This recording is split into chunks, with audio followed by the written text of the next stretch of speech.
Молчать, не шуметь, замереть – это самые строгие правила перед ударом по мячу. На поле 18 лунок и природные преграды. Через высокую траву, пески, пруды и холмы продвигаются 30 команд. 130 участников из городов России, Беларуси и Нидерландов. First of all, it is a beautiful golf course.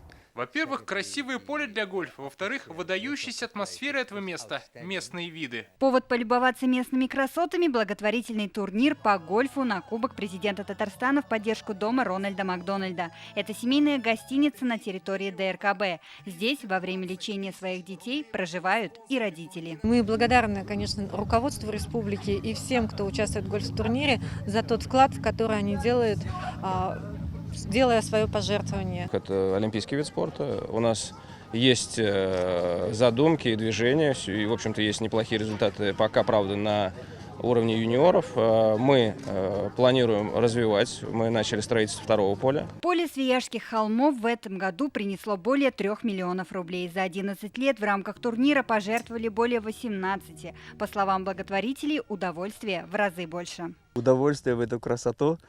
Вот, и просто это жизнь, вторая новая жизнь дополнительная. Нравится мне это поле, как принимают. Чувствую себя как дома. Виды шикарные, и здесь всегда всем нравится играть, поэтому всегда рада приезжать в Татарстан.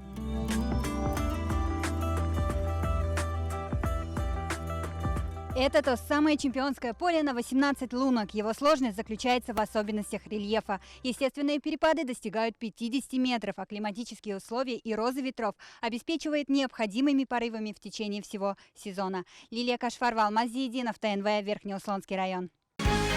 Закажи рекламу на ТНВ. Телефон в Казани 5 705 100.